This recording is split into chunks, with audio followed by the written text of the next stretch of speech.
राजकारण्यांपासून ते राजकारणापर्यंत प्रत्येक घडामोडीवर बारीक नजर ठेवणारा तुमचा हक्काचा लोकल न्यूज प्लॅटफॉर्म ठाणे दर्पण, ठाण्याचं खरं प्रतिबिंब। घोडबंदर रोड परिसरातील पातलीपाडा, डोंगरेपाडा येथे हजारो नागरिक गेली 50 ते 60 वर्ष राहत असून न्यायालयाच्या आदेशाने जिल्हाधिकाऱ्यांमार्फत येथील बांधकामे तोडण्याच्या नोटिसा बजावण्यात येत आहेत। त्यामुळे येथील रहिवासी हवालदिल झालेत। राज्य शासनाने यात हस्तक्षेप करून ही बांधकामे नियमानुकूल करावीत अशी मागणी आमदार केळकर यांनी पॉइंट ऑफ इन्फॉर्मेशनच्या माध्यमातून केली।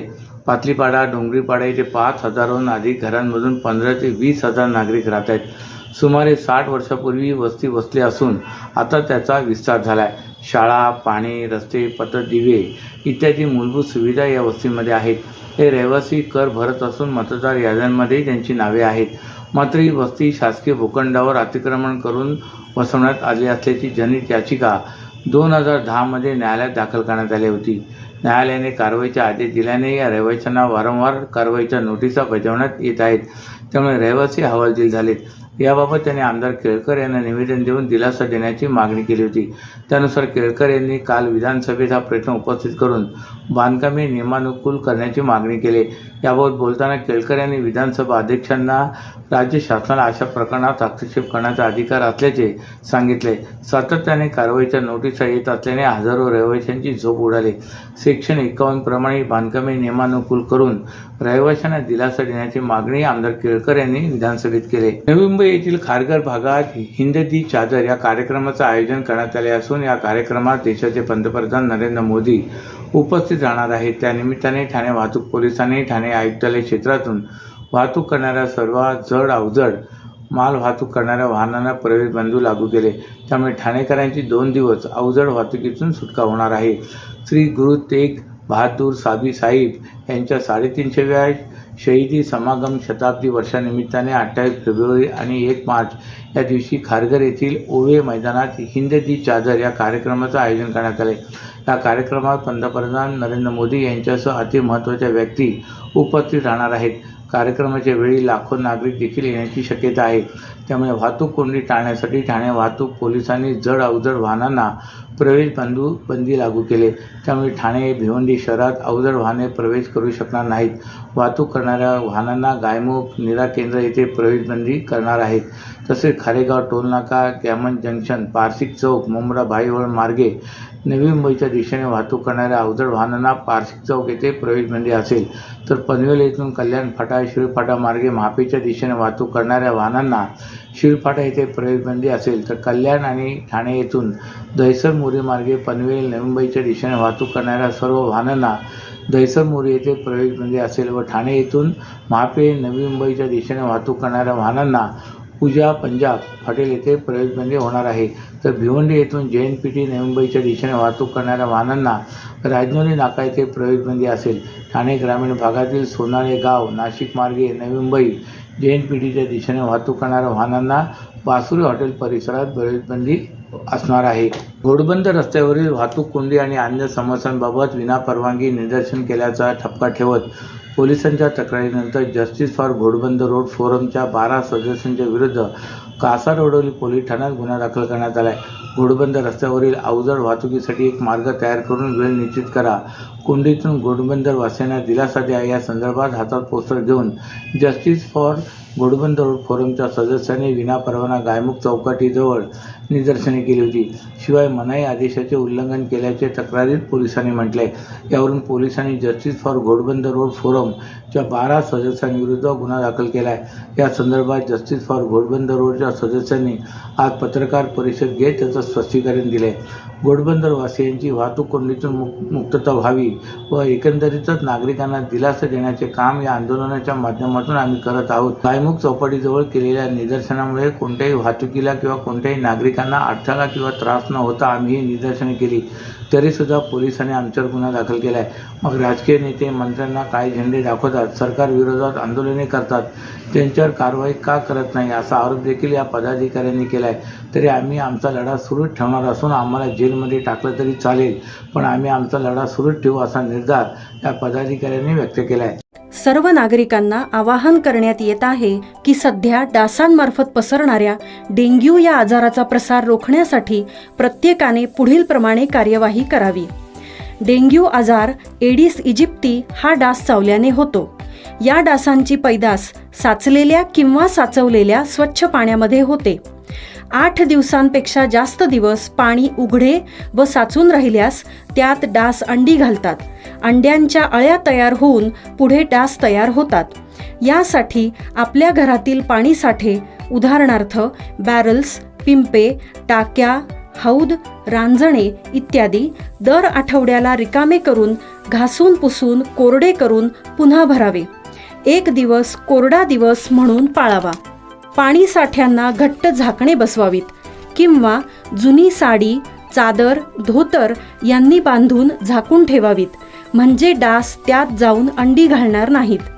घराच्या गच्चीवर, आजूबाजूला, अंगणात कोठेही पाणी साचू देऊ नये. भंगार सामान उघड्यावर टाकू नये. उदाहरणार्थ टायर्स, प्लास्टिक सामान, कुंड्या, टाकाऊ वस्तू इत्यादी. अशा सामानात पावसाचे पाणी साठून त्यात डेंग्यूच्या डासांची पैदास होते. घरातील कूलर्स, फ्रीजच्या पाठीमागील ट्रे हे देखील वेळोवेळी कोरडे करावेत. लक्षात ठेवा, नुसत्या फवारणीने डास घनता कमी होत नाही, तर त्यासाठी डास पैदास ठिकाणे नष्ट करणे ही आपल्या सर्वांची जबाबदारी आहे. कोणताही ताप अंगावर न काढता जवळच्या शासकीय रुग्णालयात मोफत औषधोपचार घ्या. अशा प्रकारे नागरिकांनी सहकार्य केल्यास डेंग्यूचा प्रसार रोखणे सहज शक्य आहे. संजय गांधी राष्ट्रीय उद्यानाच्या पायथ्याशी चितळसर मानपाडा परिसरातील 193 एकर जमिनीवरील सरकारचा दावा अमान्य करत ती खाजगी कंपनीची असल्याचा महत्त्वपूर्ण निकाल मुंबई उच्च न्यायालयाने दिला आहे. यापैकी सुमारे 100 एकर जागेवर ठाणे महापालिकेने उद्यान आरक्षण केले असल्याने त्या माध्यमातून जमीन मालकाला विकास हस्तांतरण हक्क मिळू शकणार आहे. आरक्षित जमीन आणि प्रचलित सूत्र लक्षात घेता TDRचे मूल्य 2800 कोटीच्या घरात जाऊ शकते. मानपाड्यातील या वन जमिनीवरून गेली 50 वर्ष सरकार आणि D Dayabhai and company private limited यांच्यात वाद होता. न्यायमूर्ती रवींद्र घुगे आणि न्यायमूर्ती अश्विन भोबे यांच्या खंडपीठाने जमीन मालक messrs D Dayabhai and company private limited यांचे हक्क कायम ठेवले आणि ठाणे महापालिकेला 21 दिवसाच्या आत विकास हक्क प्रमाणपत्र स्वरूपात कायदेशीर भरपाई देण्याचे आदेश दिले. राज्य सरकारने 1975 मध्ये D Dayabhai and company private limited यांच्या मालकीची 217 एकरपेक्षा जास्त जमीन वन उद्देशासाठी संपादित करण्याचा प्रस्ताव ठेवला होता. तेव्हापासून या जमिनीवरील दाव्यावरून न्यायालयीन वाद सुरू होता. त्यातच ठाणे महापालिकेच्या विकास आराखड्यात येथील 100 एकर जमिनीवर उद्यान आरक्षण टाकण्यात आले. त्या आधारे बाधित जमिनीचे विकास हस्तांतरण हक्क आपल्याला मिळावे असा प्रस्ताव दायाभाई कंपनीच्या वतीने महापालिकेत जुलै 2018 मध्ये सादर करण्यात आला होता. याला वन विभागाने आक्षेप घेतला असला तरी तत्कालीन ठाणे महापालिका आयुक्त आणि शहर विकास विभागाने एप्रिल 2019 मध्ये प्राथमिक मंजुरी दिली होती. मात्र विविध तांत्रिक कारणे आणि मंजुरी अभावी विद्यमान महापालिका आयुक्त सौरभ राव यांनी हा प्रस्ताव रोखून धरला होता. त्या विरोधात कंपनीने उच्च न्यायालयात धाव घेतली होती. आता न्यायालयाने संपूर्ण जमीन खाजगी हक्काची असल्याचे जाहीर केल्याने कंपनीला TDR मिळण्याचा मार्ग मोकळा झाला आहे. राज्यभरात वाढत चाललेल्या अवैध प्रवासी वाहतुकीमुळे सार्वजनिक सुरक्षेचा प्रश्न गंभीर बनला असून कायदेशीर वाहतूक व्यवस्थेलाही मोठा फटका बसला आहे. परवाना, फिटनेस प्रमाणपत्र, विमा किंवा नियमानुसार परवानगी नसताना प्रवासी ने-आण करणाऱ्या वाहनांमुळे अपघातांचा धोका वाढत असून प्रवाशांचे जीव धोक्यात येत आहेत. अशा अवैध प्रवासी वाहतुकीवर निर्बंध आणावेत, त्यासाठी 1 मार्चपासून राज्यभर प्रभावी मोहीम राबवावी असे निर्देश परिवहन मंत्री प्रताप सरनाईक यांनी मोटार परिवहन विभागाला दिलेत. त्या अनुषंगाने विधानभवनात बोलावलेल्या बैठकीत ते बोलत होते. या बैठकीला परिवहन आयुक्त राजेश नार्वेकर व संबंधित अधिकारी उपस्थित होते.